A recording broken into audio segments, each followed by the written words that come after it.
Batting करने आए संजू सैमसन और अभिषेक शर्मा। संजू सैमसन ज़्यादा देर टिके नहीं, वो 2 बॉल खेल के 0 रन बना के रन आउट हो गए जॉनसन के बॉल पे। तो इस तरह से बोल्ड हो गए। उसके बाद ये इसका फॉलो स्टार्ट हो गया। तो ये तो कंसेक्यूटिव 2 शतक मारने के बाद उसके बाद अभिषेक शर्मा और तिलक वर्मा दोनों मिलकर अच्छा पार्टनरशिप करते हुए 100 रन से ऊपर तक ले गए। उसके बाद आउट होता पहला पावर तक सही था इंडिया के फेवर में। उसके बाद दूसरा पावर प्ले जैसे स्टार्ट होता है तो साउथ अफ्रीका के फेवर में चला जाता है। इस तरह से अभिषेक शर्मा ने अपना 50 पूरा करते हुए उसके बाद एक महाराज के बॉल पे स्टंप आउट हो गए। इस तरह से अपना 50 पूरा करने के बाद अभिषेक शर्मा आउट हो गए। तो उसके बाद फिर आते सूर्य कुमार यादव भी ज़्यादा कुछ खास कर पाए ही नहीं तो उसके लिए। बट ये था कि उसके बाद तिलक वर्मा अपने एक छोर पे डटे रहे और अंतिम तक खेलते रहे और इस तरह से अपना पावर दिखाते हुए कि क्यों इसको मुंबई इंडियंस वालों ने लिया है। तो इस तरह से इन्होंने अपना शतक पूरा किया और नॉट आउट रहा। तो इसके बल्ले से अपना चौका छक्का बहुत ज़्यादा मारने लगे।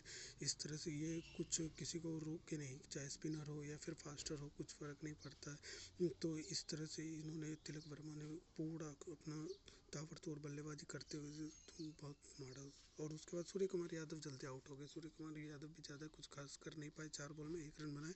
तो इस तरह से सूर्य कुमार का भी कुछ ज़्यादा खास बल्ला चला नहीं। उसके बाद हार्दिक पांड्या आता है। हार्दिक पांड्या भी कुछ खास कर नहीं पाए थे, बट 16 बॉल में 18 रन बनाए। तो इसमें जो 3 चौके थे।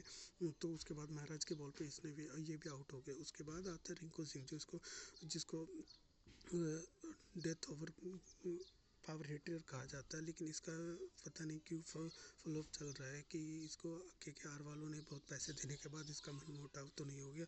बट ठीक है, जो भी हो उसका पर्सनल रीज़न है। तो इसके बाद आता है रामदीप सिंह भी रामदीप सिंह पहले ही बॉल पे छक्का मार दिया। उसके बाद क्लासन रन आउट कर दिया उसको। क्लासन रन आउट करने के बाद आता है अक्षर पटेल भी 1 रन 1 बॉल पे खेल के बना के चला गया। उसके बाद साउथ अफ्रीका की बॉलिंग लाइनअप तो बहुत डगमगा दिया। किसी को 17 रन पर ओवर मारा था कोटचा को, तो पागल कर दिया। उसके बाद यहाँ पे आते थे अक्षर पटेल ने ओवर में विकेट ले लिया। इस तरह से उसके साउथ अफ्रीका के सलामी बल्लेबाज को भेज दिया। उसके बाद फिर आते थे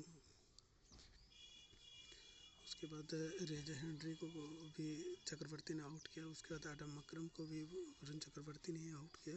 तो आडम मकरम भी स्टार्ट कर दिया। तो पहले स्टार्टिंग में स्लो खेला, उसके बाद फिर ताबड़तोड़ बल्लेबाजी करने लगा। इस तरह से ये तो फिर पागलों की तरह बल्लेबाजी करने लगता है तो फिर दिखते ही नहीं है। तो फिर किसी तरह से चक्रवर्ती ने उसको फंसाया। तीसरे 1 ओवर में 2 छक्के खाने के बाद फिर चक्रवर्ती ने उसको आउट किया और शॉर्ट बॉल दे के उसको आउट किया। उसके बाद फिर आता है उसके बाद ट्रेविस स्टेप्स आता है, जो कि वो एकदम से वो स्लो खेल रहा था, जो अपने खिलाफ थे। वो अक्षर पटेल के बॉल पे वो भी आउट हो गए।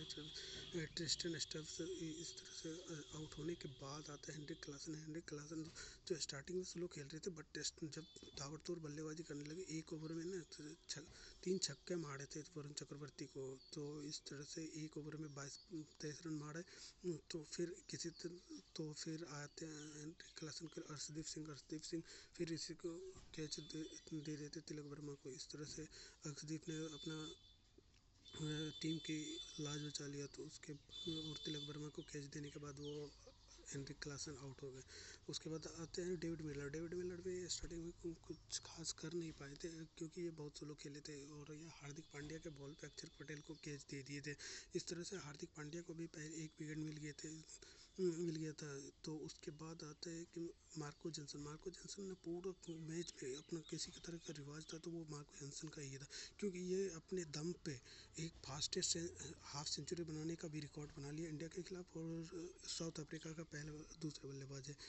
तो इस तरह से फिर भी वो सिर्फ के बॉल पे LBW हो गए। तो इस तरह से बाद में अब बचे कोर्ट्स ज़्यादा कुछ कर नहीं पाए और क्योंकि ये दोनों टैलेंटेड बल्लेबाज कुछ कर नहीं पाते थे, तो इस दोनों ने कुछ ज़्यादा कर नहीं पाए। तो 3 बॉल में 2 रन मारे और ND सिमलन से 2 बॉल में 5 रन मार के इस तरह से तो फिर इंडिया 11 रन से जीत गए। तो उसके बाद सबसे ज़्यादा मार तो ये कोटचा ही खाया था। 3 ओवर में 51 रन दिया था और एक एक भी विकेट नहीं लिया था। मार्को यानसन 4 ओवर में 28 रन, सबसे अच्छी बॉलिंग और परफॉर्मेंस देखा जाए तो मार्को यानसन का था। वो उसके बाद महराज का। तो इस तरह से इंडिया टीम 11 रन से जीत चुकी है। तो थैंक यू गाइज।